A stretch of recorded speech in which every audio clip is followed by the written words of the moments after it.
उधर श्री रामचंद्र जी युद्ध से थक कर चिंता करते हुए रणभूमि में खड़े थे।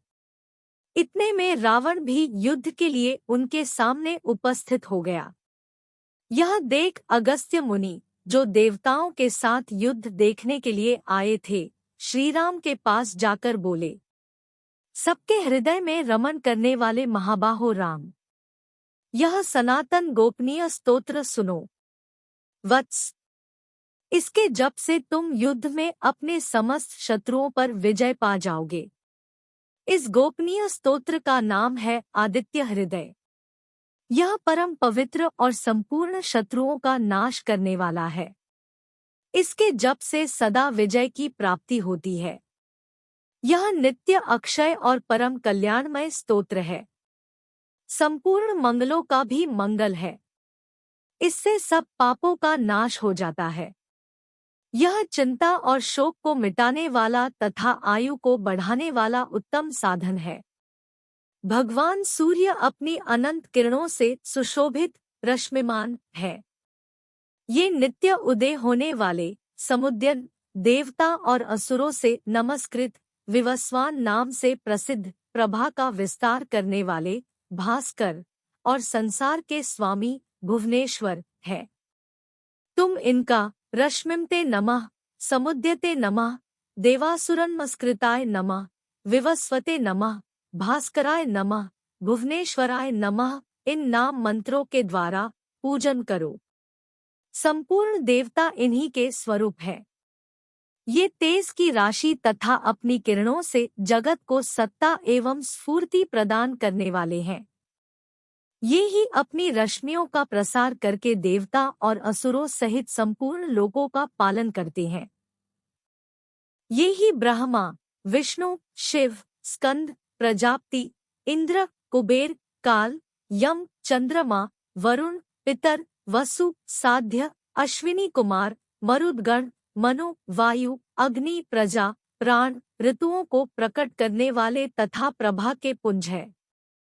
इन्हीं के नाम आदित्य, अदिति पुत्र, सविता, जगत को उत्पन्न करने वाले, सूर्य, सर्वव्यापक, खग, आकाश में विचरने वाले, पूषा, पोषण करने वाले, गभस्तिमान, प्रकाशमान, सुवर्ण सदृश, भानु, प्रकाशक, हिरण्यरेता, ब्रह्मांड की उत्पत्ति के बीज, दिवाकर, रात्रि का अंधकार दूर करके दिन का प्रकाश फैलाने वाले, हरिदश्व, दिशाओं में व्यापक अथवा हरे रंग के घोड़े वाले, सहस्रार्ची, हजारों किरणों से सुशोभित, सप्तसप्ती, 7 घोड़ों वाले, मरीचिमान, किरणों से सुशोभित, तिमिरोन्मथन, अंधकार का नाश करने वाले, शंभु, कल्याण के उद्गम स्थान, त्वष्टा, भक्तों का दोहक दूर करने वाले अथवा जगत का सहार करने वाले, मार्तंडक, ब्रह्मांड को जीवन प्रदान करने वाले, अंशुमान, किरण धारण करने वाले,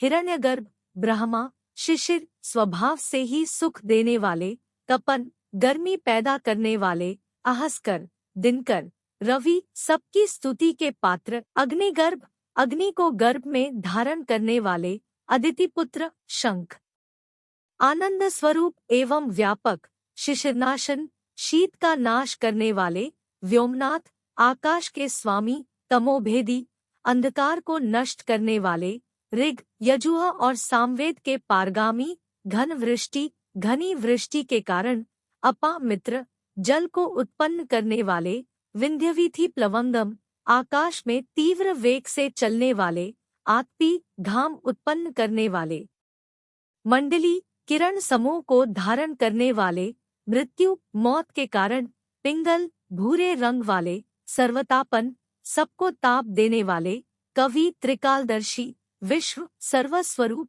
महातेजस्वी, रक्त, लाल रंग वाले, सर्वभूतभव, सबकी उत्पत्ति के कारण, नक्षत्र, ग्रह और तारों के स्वामी, विश्वभावन, जगत की रक्षा करने वाले, तेजस्वियों में भी अति तेजस्वी तथा द्वादशात्मा, 12 स्वरूपों में अभिव्यक्त है। इन सभी नामों से प्रसिद्ध सूर्यदेव आपको नमस्कार है। पूर्वगिरी, उद्याचल तथा पश्चिमगिरी, अस्ताचल के रूप में आपको नमस्कार है।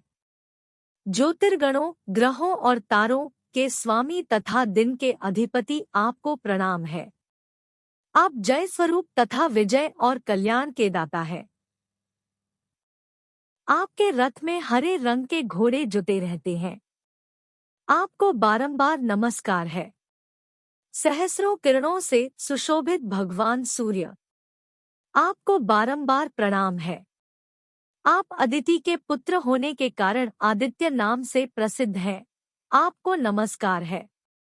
उग्र, अभक्तों के लिए भयंकर, वीर, शक्ति संपन्न और सारंग, शीघ्रगामी सूर्यदेव को नमस्कार है।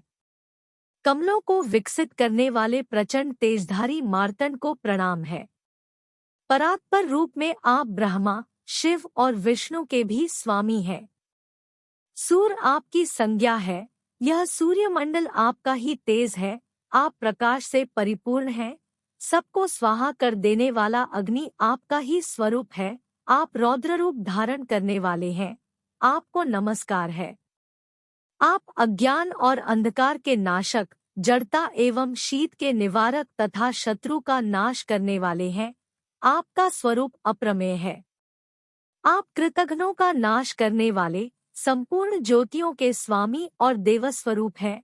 आपको नमस्कार है। आपकी प्रभा तपाए हुए सुवर्ण के समान है। आप हरि, अज्ञान का हरण करने वाले और विश्वकर्मा, संसार की सृष्टि करने वाले हैं। तम के नाशक, प्रकाश स्वरूप और जगत के साक्षी हैं। आपको नमस्कार है। रघुनंदन, ये भगवान सूर्य ही संपूर्ण भूतों का सहार, सृष्टि और पालन करते हैं। ये ही अपनी किरणों से गर्मी पहुंचाते और वर्षा करते हैं। ये सब भूतों में अंतर्यामी रूप से स्थित होकर उनके सो जाने पर भी जागते रहते हैं। ये ही अग्निहोत्र तथा अग्निहोत्री पुरुषों को मिलने वाले फल हैं। यज्ञ में भाग ग्रहण करने वाले देवता, यज्ञ और यज्ञों के फल भी ये ही है। संपूर्ण लोकों में जितनी क्रियाएं होती है, उन सबका फल देने में ये ही पूर्ण समर्थ है। राघव, विपत्ति में, कष्ट में, दुर्गम मार्ग में तथा और किसी भय के अवसर पर जो कोई पुरुष इन सूर्यदेव का कीर्तन करता है, उसे दुख नहीं भोगना पड़ता। इसलिए तुम एकाग्रचित्त होकर इन देवाधिदेव जगदीश्वर की पूजा करो। इस आदित्य हृदय का 3 बार जप करने से कोई भी युद्ध में विजय प्राप्त कर सकता है। महाबाहो, तुम इसी क्षण रावण का वध कर सकोगे। यह कहकर अगस्त्य जी जैसे आए थे, उसी प्रकार चले गए। उनका उपदेश सुनकर महातेजस्वी श्री रामचंद्र जी का शोक दूर हो गया। उन्होंने प्रसन्न होकर शुद्ध चित्त से आदित्य हृदय को धारण किया और 3 बार आचमन करके शुद्ध हो भगवान सूर्य की ओर देखते हुए इसका 3 बार जप किया। इससे उन्हें बड़ा हर्ष हुआ। फिर परम पराक्रमी रघुनाथ जी ने धनुष उठाकर रावण की ओर देखा और उत्साहपूर्वक विजय पाने के लिए वे आगे बढ़े। उन्होंने पूरा प्रयत्न करके रावण के वध का निश्चय किया। उस समय देवताओं के मध्य में खड़े हुए भगवान सूर्य ने प्रसन्न होकर श्री रामचंद्र जी की ओर देखा और निशाचर राज रावण के विनाश का समय निकट जानकर हर्षपूर्वक कहा, रघुनंदन, अब जल्दी करो।